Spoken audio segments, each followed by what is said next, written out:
इसका मतलब होता है देशभक्ति। पेट्रियटिज्म का मतलब क्या होता है हिंदी में, इसका मतलब होता है देशभक्ति।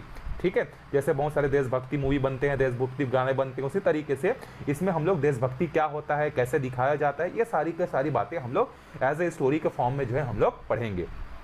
चलो स्टार्ट करते हैं। Nana ji what is patriotism ask Ajit.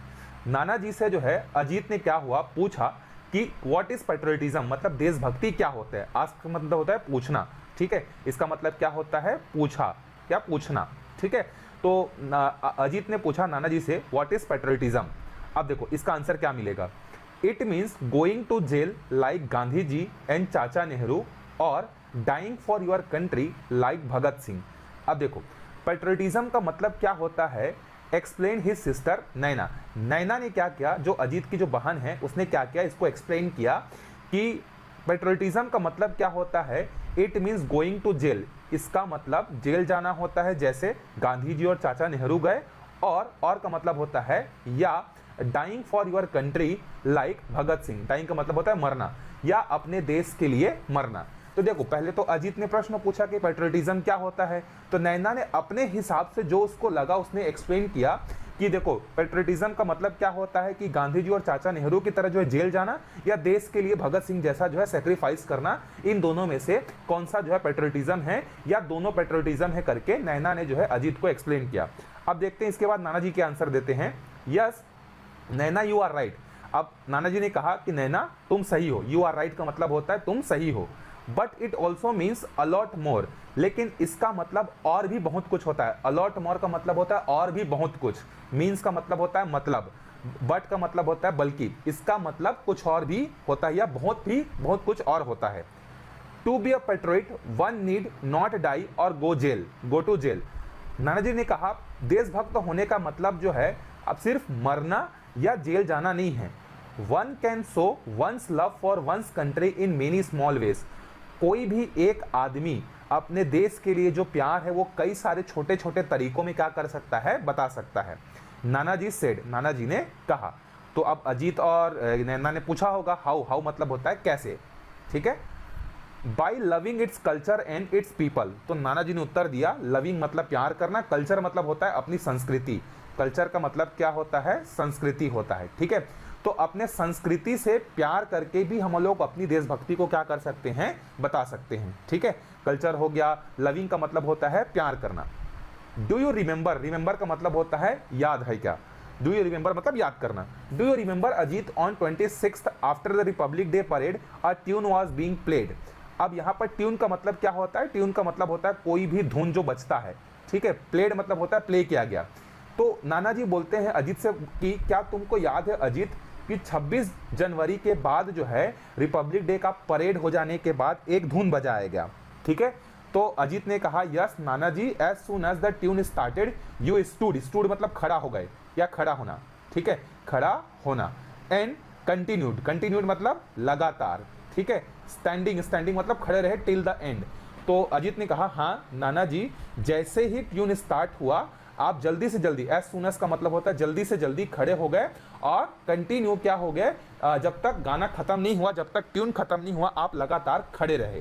ठीक है, do you know what the tune was. नाना जी ने पूछा डू यू नो, क्या इसका मतलब तुम्हें पता है, या व्हाट द ट्यून वाज, क्या तुम्हें पता है कि वो जो ट्यून जो बजा वो ट्यून क्या है।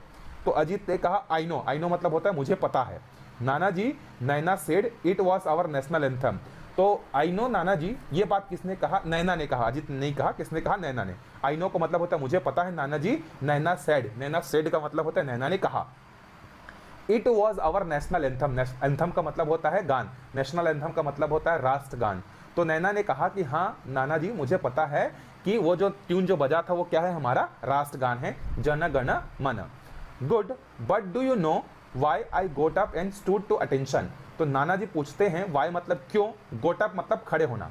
ठीक है, क्या होना, खड़े होना। And stood to attention, attention मतलब होता है ध्यान पूर्वक। अटेंशन का मतलब क्या होता है, ध्यान पूर्वक। तो नाना जी ने पूछा क्या तुम्हें पता है कि मैं क्यों खड़ा हुआ और इस तरीके से अटेंशन की मुद्रा में क्यों खड़ा रहा। नो नाना जी वाई, तो उन्होंने कहा नहीं नाना जी, और क्यों। तो इसका उत्तर अब देंगे कौन, Nana ji. As a mark of respect to the national anthem, mark मतलब उसके याद में या उसके सम्मान में। ठीक है, तो नाना जी ने कहा कि as a mark of respect, अपना रिस्पेक्ट, या रिस्पेक्ट का मतलब होता है, आप रिस्पेक्ट यहाँ पर रिस्पेक्ट का मतलब होता है सम्मान, ठीक है। रिस्पेक्ट का मतलब क्या होता है, रिस्पेक्ट का मतलब होता है सम्मान। तो सम्मान देने के भाव से हमारे नेशनल एंथम का सम्मान करने के लिए मैं खड़ा हुआ। ये बात किसने कहा, नाना जी ने कहा। एंड अनफॉर्चुनेटली, अनफॉर्चुनेटली का मतलब क्या होता है यहाँ पर जो है बदकिस्मत से आप बोल सकते हो, ठीक है, या दुर्भाग्यवश। अनफॉर्चुनेटली का मतलब क्या होता है, दुर्भाग्यवश, ठीक है, दुर्भाग्य से या दुर्भाग्यवश, ठीक है, दुर्भाग्यवश। I was the only one two do so. उन्होंने कहा कि दुर्भाग्य से मैं सिर्फ अकेला ऐसा था जो ये कर रहा था।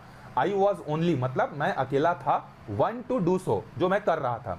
यूर फादर कंटिन्यूड, कंटिन्यूड का मतलब होता है लगातार, to read the paper and your mother went on his her conversation on the phone. Conversation का मतलब होता है वार्तालाप या बातचीत, ठीक है। तो उन्होंने कहा कि ये सिर्फ बदकिस्मती की बात है कि जब नेशनल एंथम बजा तो सिर्फ मैं खड़ा रहा, तुम्हारे पिताजी लगातार समाचार पढ़ते रहे और तुम्हारी जो मम्मी है वो फोन पे लगातार बात जो है करती रही। ये बात नाना जी ने उन लोगों को समझा।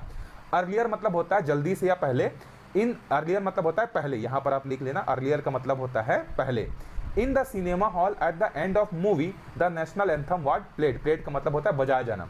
तो नाना जी ने कहा कि स्टार्टिंग में क्या होता था कि सिनेमा हॉल में जब भी कोई मूवी, कोई फिल्म खत्म हो जाती थी तो उसके बाद नेशनल एंथम बजाया जाता था। But it was found, found का मतलब होता है पाया गया। But it was found that the people use to leave the hall midway. Midway का मतलब होता है बीच में। लेकिन ये पाया गया कि जैसे ही मूवी खत्म होता है तो लोग जो है क्या करते हैं, बीच में ही नेशनल एंथम के चालू हुए बिना ही क्या करते हैं, हॉल से जो है बाहर निकल जाते हैं। लॉफिंग का मतलब होता है हंसना। शाउटिंग का मतलब होता है चिल्लाना, ठीक है। शाउटिंग का मतलब क्या होता है, चिल्लाना। एंड क्रिएटिंग अ रॉकेट का मतलब होता है शोर मचाना। इसका मतलब क्या है, शोर मचाना। तो जैसे ही मूवी खत्म होता है लोग क्या करते हैं, बीच में हल्ला करते हैं, चिल्लाते हैं, शोर मचाते हैं। इसी कारण से the government then decided, decided का मतलब होता है कि डिसाइड करना, मतलब ये आप डिसाइड करना मतलब समझ गए कि मतलब एक जो है डिसाइड करना मतलब निश्चित करना, ठीक है। The government then decided to stop the playing of national anthem. तो उसके बाद क्या क्या, सरकार ने, जो गवर्नमेंट का मतलब होता है सरकार, तो सरकार ने यह निश्चय किया कि अब से जो है नेशनल एंथम को जो है, राष्ट्रगान को जो है सिनेमा हॉल में नहीं बजाया जाएगा। The reason why I gave you this example, gave का मतलब दिया गया, एग्जाम आई गेव, गेव मतलब होता है गिव, गिवन, गेव कर, गिव गैव गिवन होता है ना, ठीक है। I gave you this example is to explain to you the person's patriotism, देशभक्ति कैन बी रिफ्लेक्टेड। रिफ्लेक्टेड मतलब होता है यहाँ पर जो है प्रदर्शित होना, ठीक है। रिफ्लेक्टेड का मतलब क्या होता है, मैं जहां जहां बताते जा रहा हूं आप सामने अपने बुक में रख के जो है इसके मीनिंग लिखते जाइएगा। रिफ्लेक्टेड मतलब होता है प्रदर्शित करना। In simple day to day things like his respect for the language, his nation, anthem और फ्लैग। फ्लैग का मतलब होता है झंडा। And above all the love for his fellow countryman. Countryman का मतलब होता है देशवासी। कंट्रीमैन का मतलब क्या होता है, देशवासी।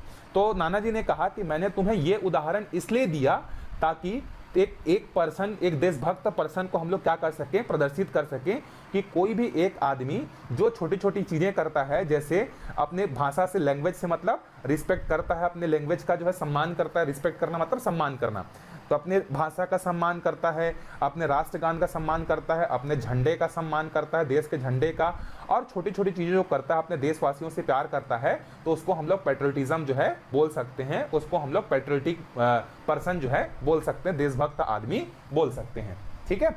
चलो अगले पैराग्राफ पे आते हैं। Nana ji I still don't understand. अब उन्होंने, दोनों बच्चों में से किसी एक ने कहा, स्टिल मतलब अभी तक। स्टिल का मतलब क्या होता है, अभी तक। वो वाला स्टील नहीं है, लोहा वाला, उसका स्पेलिंग दूसरा होता है, ठीक है। तो नाना ji I still don't understand, understand का मतलब होता है समझना। तो उन्होंने, दोनों बच्चों में से किसी एक ने कहा, नाना जी मुझे अभी तक समझ में नहीं आया। आई थॉट मतलब, थॉट का मतलब होता है सोचना। I thought patriotism was all about dying for one's country और making a big sacrifice. Sacrifice का मतलब होता है त्याग करना, ठीक है। सैक्रिफाइस का मतलब क्या होता है, त्याग करना। तो उन दोनों बच्चों में से किसी एक ने कहा कि मैं तो अभी तक ये सोचता था कि देशभक्ति का मतलब क्या होता है, अपने देश के लिए क्या करना, जान देना। डाइंग मतलब होता है मरना, अपने देश के लिए मरना ही क्या होता है, देशभक्त होता है। अभी तक तो मैं ये समझ रहा था, ये बोला उन्होंने। यस बेटा यू आर राइट। अब नाना जी ने कहा, हाँ बेटा तुम सही हो, राइट मतलब सही हो। It is about big thing but also little ones too. अब बिग मतलब बड़ा चीज, थिंग का मतलब होता है चीज। तो उन्होंने, नाना जी ने कहा कि हाँ बेटा तुम सही हो, ये बड़ा चीज़ है, मरना देश के लिए मरना बहुत बड़ा चीज़ है, लेकिन कई सारे छोटी छोटी चीज़ें भी जो हैं होती हैं। लिटिल वंस का मतलब होता है छोटी छोटी चीज़ें। And remember it is not the battlefield, battlefield का मतलब होता है रणभूमि, ठीक है, बैटलफील्ड का मतलब रणभूमि बोल सकते हो, जहाँ पर जो है वॉर होता है, लड़ाइयाँ होती हैं, ठीक है। It is not the battlefield alone which produces patriotism. तो नाना जी ने कहा कि हमेशा एक बात याद रखना कि सिर्फ युद्ध भूमि या रणभूमि ही अकेला चीज़ नहीं होता है जहाँ से प्रोड्यूस मतलब होता है पैदा होना, जहाँ से देशभक्त पैदा होते हैं। In the battlefield of life too you will find many martyrs, martyrs का मतलब होता है शहीद होता है। तो उन्होंने कहा कि सिर्फ युद्ध भूमि से ही जो है पेट्रियटिज्म या देशभक्त नहीं निकलते, इसके अलावा जीवन के लड़ाई में भी बहुत सारे लोग ऐसे होते हैं जो आपको शहीद जो है देखने को मिलेंगे, जो बिना मैदान में जाए हुए भी देशभक्त करते हुए जो है लड़ते हैं या कहीं ना कहीं तरीके से अपने देशभक्ति को जो है जाहिर करते हैं। Okay, let me tell you a story which will help you understand better. अब स्टोरी का मतलब होता है कहानी और अंडरस्टैंड का मतलब होता है समझना। तो नाना जी ने कहा कि चलो मैं तुम्हें एक कहानी सुनाता हूं जिससे तुमको ये पेट्रियटिज्म देशभक्ति वाली बात जो है क्या होगा समझ में आ जाएगा, ठीक है। Yahoo Nana ji tell me a story about dragons and dinosaur. तो उन दोनों बच्चों ने कहा कि कहानी की जैसी बात आती है सबके दिमाग में जो है पुराने जमाने की कहानी याद आती है। तो इन्होंने कहा हाँ नाना जी, याहू हमें ड्रैगन और डायनासोर की कहानी सुनाओ। साउटेड मतलब होता है चिल्लाना। तो अजीत ने चिल्लाकर कहा कि मुझे या हमें जो है डायनासोर और ड्रैगन की कहानी सुनाओ करके। तो मैं जहां जहां मतलब लिख रहा हूं, जो डिफिकल्ट वर्ड है उसको भी आप लिख लीजिएगा, उसको लिखने के बाद पढ़िएगा, आपको समझ में आ जाएगा। और एक चीज मैं आपको बताना चाहूंगा, इंग्लिश में अगर आप एक भी पैराग्राफ या पूरी स्टोरी को समझ गए तो आप अपने ओन वर्ड्स में आंसर लिख सकते हो। ऐसा नहीं है कि आपको जो प्रबोध में, नवबोध में, परीक्षा सार में या स्कूल के टीचर ने जो लिखवाया वही आपको लिखना है, ऐसा कोई जरूरी नहीं है। अगर आप सेंटेंस बनाना जान जाओगे तो आप बड़े आराम से अपने ओन वर्ड्स में आंसर लिख सकते हो और आपको कभी भी पूरा का पूरा मार्क्स जो है मिलेगा, कभी भी काटा नहीं जाएगा। वापिस आते हैं तो नाना जी ने कहा नो, नो मतलब नहीं। अजीत ये जो लिखा है ना इसको रीड करते हैं आई विल, ठीक है। आई के बाद जो कॉमा लगा है ना तो डब्ल्यू आई को हटाकर डायरेक्टली डबल एल लिख देते हैं। No I will tell you, tell मतलब बोलना, यू अ स्टोरी, अबाउट मतलब होता है के बारे में, real people and there real problem. तो नाना जी ने कहा कि नहीं अजीत, मैं तुमको ड्रैगन और डायनासोर वाली कहानी नहीं सुनाऊंगा, मैं तुमको जो है एक स्टोरी सुनाऊंगा असली लोगों के असली समस्याओं के बारे में। प्रॉब्लम्स का मतलब होता है समस्याओं के बारे में। बट नॉट टुडे, लेकिन आज नहीं। बट नॉट टुडे का मतलब है लेकिन आज नहीं। This Sunday I will take you for a picnic to a small village. Around का मतलब होता है लगभग 100 किलोमीटर्स फ्रॉम हियर। हियर का मतलब होता है यहां से। तो नाना जी ने कहा कि आज तो नहीं सुनाऊंगा, इस संडे को, इस रविवार को मैं तुम्हें एक पिकनिक पे लेके जाऊंगा एक छोटे से गांव में जो कि यहां से लगभग 100 किलोमीटर दूर है। इसको कैसे रीड करेंगे? इसको रीड करेंगे we will spend the day there. वहां, देयर मतलब होता है वहां, रिटर्न का मतलब होता है वापिस, नाइट का मतलब होता है रात। तो उन्होंने नाना जी ने कहा कि हम वहां पर जो है जाएंगे, पूरा दिन भर रहेंगे और रात को क्या होंगे वापिस आएंगे, ठीक है। तो एक बार ये मैंने आपको स्पेलिंग के साथ, सॉरी स्पेलिंग के वर्ड्स के मीनिंग्स के साथ आपको मैंने बता दिया। अब एक बार समराइज करके पूरी स्टोरी को जो है एक साथ पढ़ते हैं ताकि कहानी आपको अच्छे से दिमाग में फिट हो जाए और जब मैं क्वेश्चन पूछूं तो उसका आंसर आप बड़े आराम से जो है लिख सको, ठीक है। तो चलो, Nana ji what is patriotism, ask Ajit. Ajit ने नाना जी से पूछा कि देशभक्ति क्या होता है। पेट्रियटिज्म का मतलब होता है देशभक्ति। It means going to jail like Gandhi ji and Chacha Nehru और dying for country like Bhagat Singh. Explain his sister Naina. तो अजीत की बहन नैना ने क्या कहा कि पेट्रियटिज्म का मतलब होता है गांधी जी की तरह जेल जाना और चाचा नेहरू की तरह जेल जाना, या देश के लिए जो है मर जाना भगत सिंह जैसा, या शहीद हो जाना भगत सिंह के लिए, ये होता है। ये नैना ने अपने हिसाब से उसको समझाया। नाना जी ने कहा हाँ नैना तुम बिल्कुल सही बोल रही हो, लेकिन इसका मतलब और भी बहुत कुछ होता है। अलॉट का मतलब होता है बहुत, बहुत कुछ, ठीक है। To be a patriot one need not die. देशभक्त होने का मतलब सिर्फ मरना नहीं होता है, इसके साथ और भी कई सारे तरीके हैं। जैसे हम अपने देश के प्रति प्यार जगाकर छोटी छोटी चीजों से हम लोग अपनी देशभक्ति को जाहिर कर सकते हैं। हाउ मतलब होता है, उन्होंने पूछा कैसे। तो नाना जी ने कहा कि हम अपने संस्कृति से, अपने लोगों से प्यार करके हम लोग अपनी देशभक्ति को जाहिर कर सकते हैं।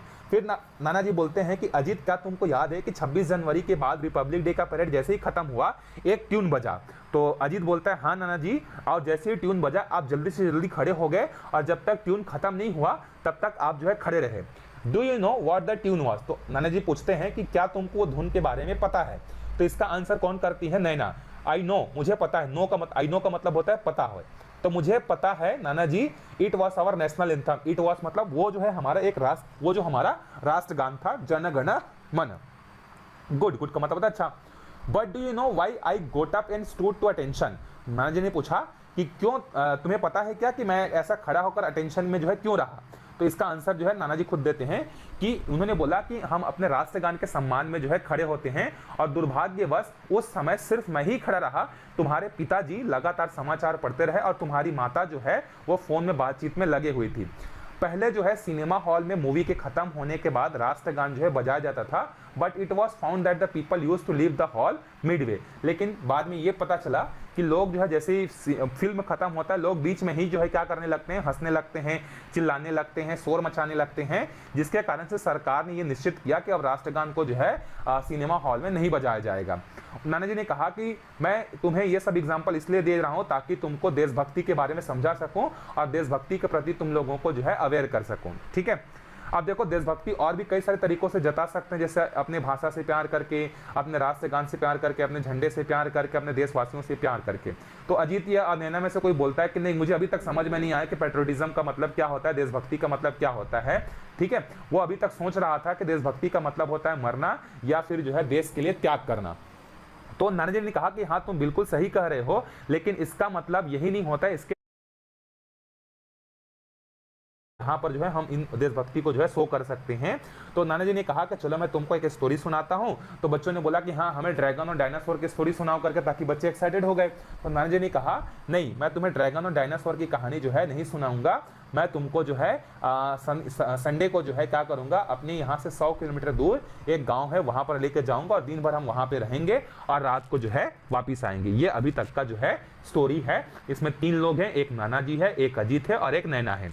आई होप आपको यहाँ तक की स्टोरी समझ में आ गई होगी। इसके बाद की स्टोरी जो है हम लोग अगले वीडियो में देखेंगे।